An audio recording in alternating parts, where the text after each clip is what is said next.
All right, recording is started. Here's our next video. Very happy to have with me Latrisha Matson.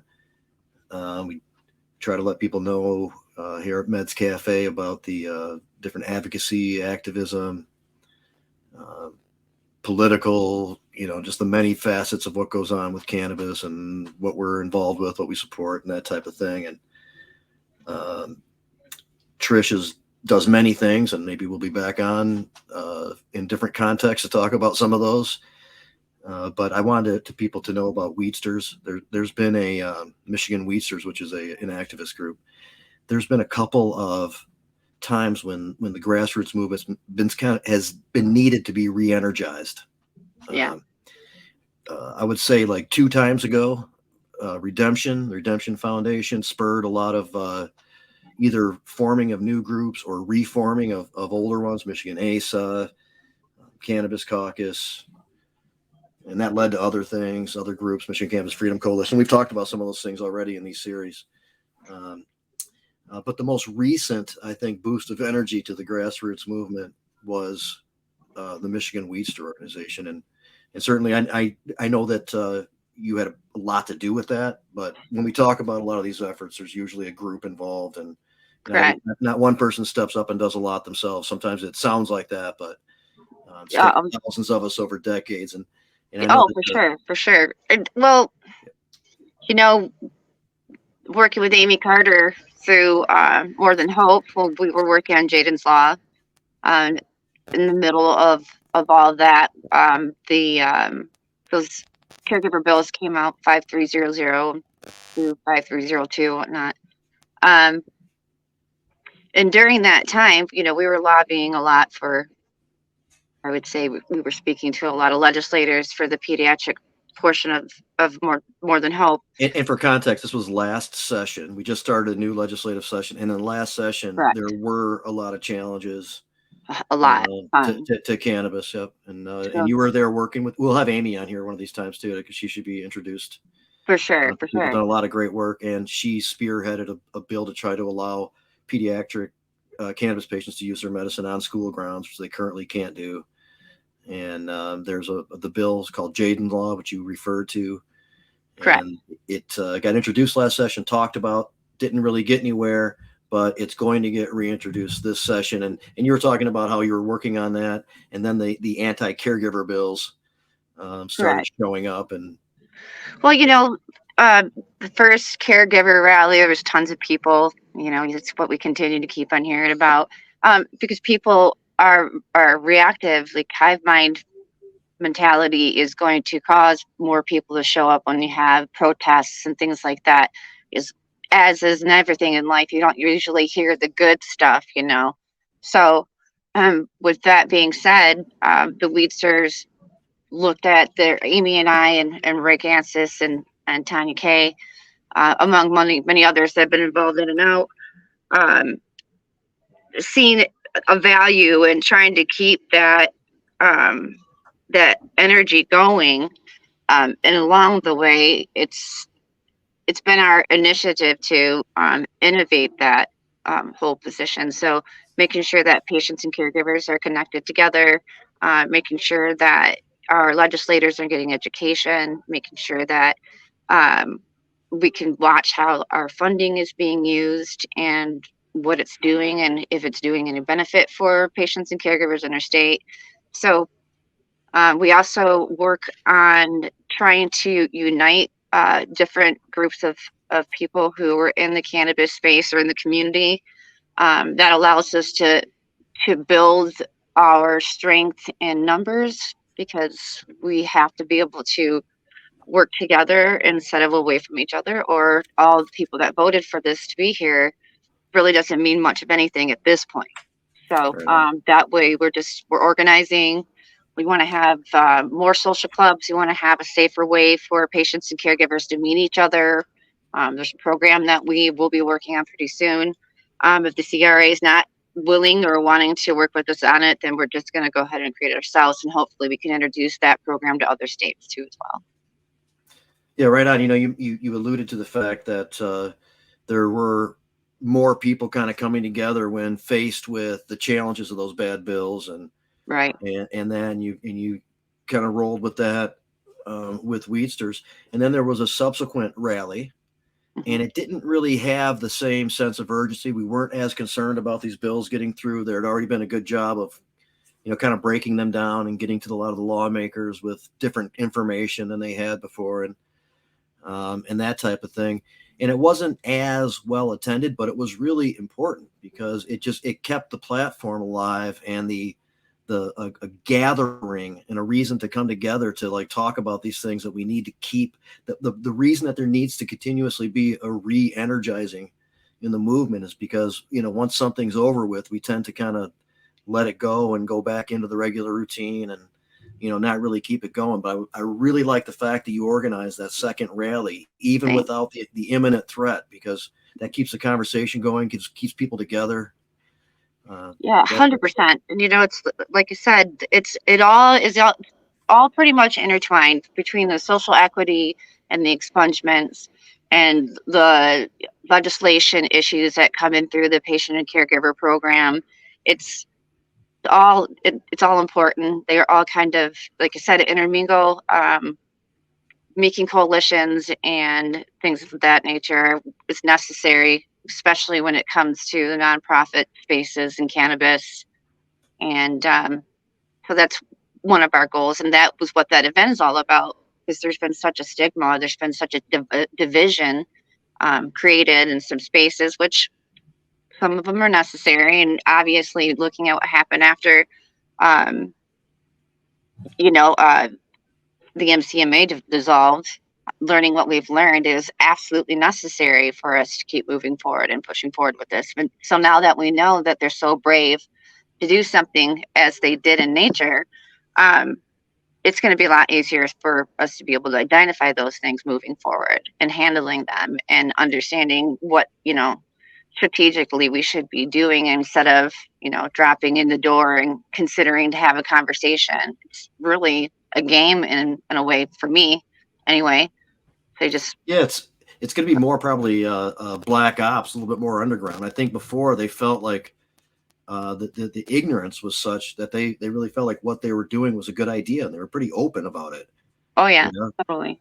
Yep. and they're thinking everybody's going to go along with this. And meanwhile, they're thinking, and while we're compromising this other type of cannabis activity that's going on, that's going to entice more people now into our realm, and Mm-hmm. and our investments will then be better satisfied. And it's just more of an exposure of the ignorance, of 100%. these big And companies. this program could be better. People don't realize it could be better because they just don't know any better. There are so many cool things that different states are doing right now for their patients and caregivers, like hardship grants for caregivers if there's an issue. Like you have 5 patients and your basement bloods.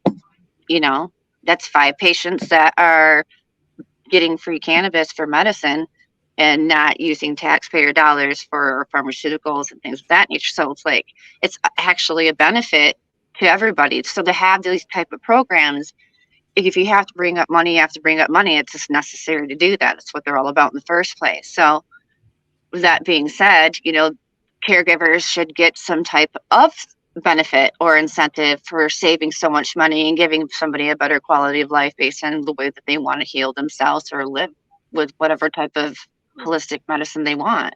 Yeah, and I like So, that you allude to there's an issue that people still have to satisfy their obligation to get the medicine to the patient. So at least getting some funding or something to go acquire it, and mhm, keep that going for them does make a they lot of sense. The exist. problem is it's never been taken that seriously by those who make decisions, And, even and people they who. exist. And the crazy thing about it is that that option actually exists in other states.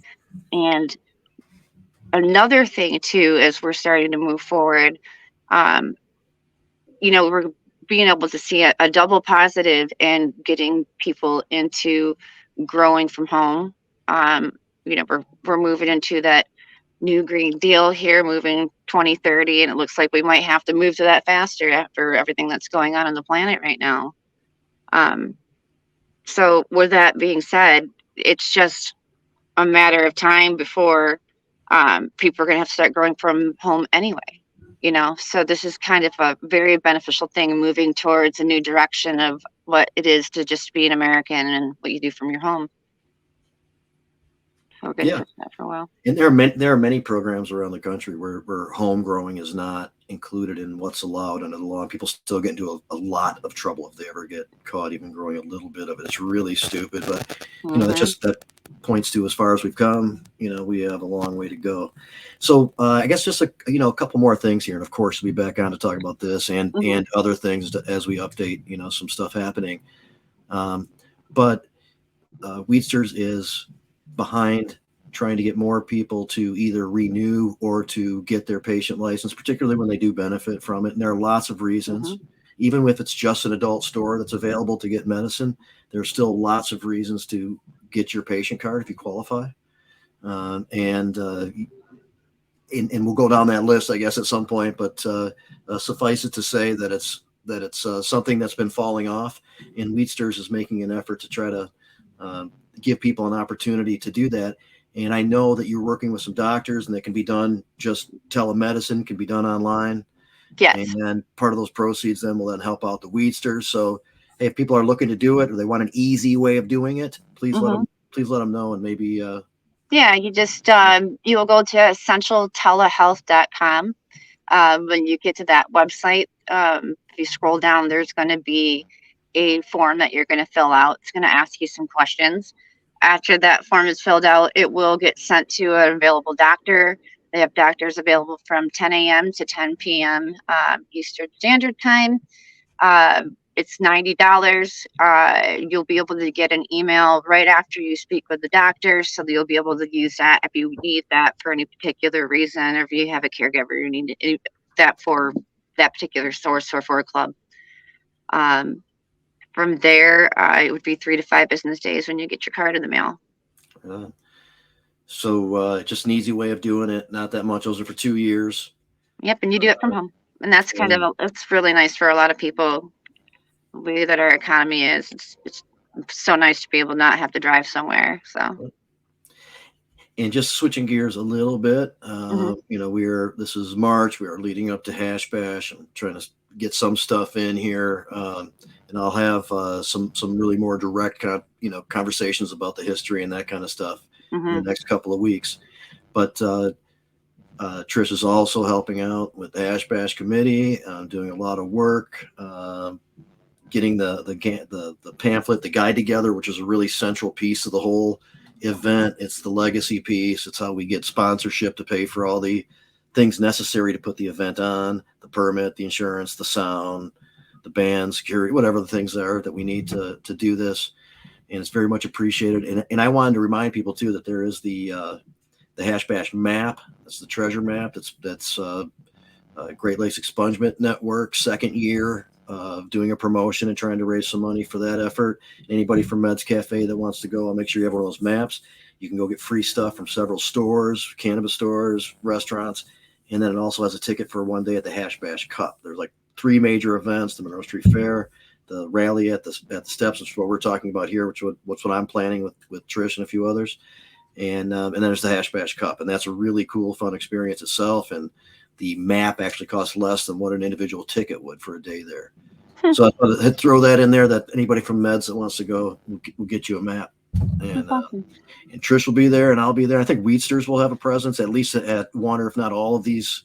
Yeah, we will be at the Monroe Street Fair.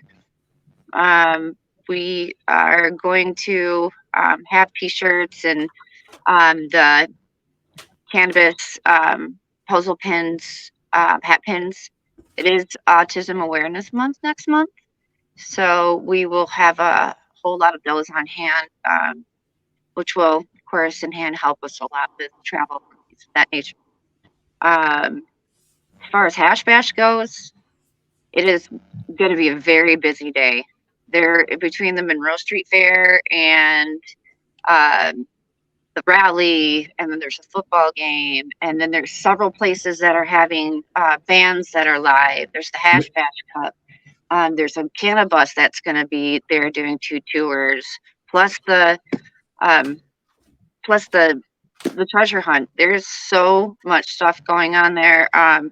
Just make sure that you go to our Facebook page, and we have a link there where you can sign up for an email, and it's just like an updated what Is that the not best way to get started learning about Weedsters anyway, is going to the Facebook yeah, page? yeah. No, this is actually for Hash Bash is what I'm Oh, talking I'm about. sorry. Okay. Okay. Yeah, so basically, I've sent out emails to people, let them know how they can get the app so that way they can figure out where they need to park before they get there. It's always a surprise for people who are new that show up, that they're driving around for half the event because they can't find anywhere to park. So just giving people that reality and the opportunity to get ahead of that is something that I provided for them.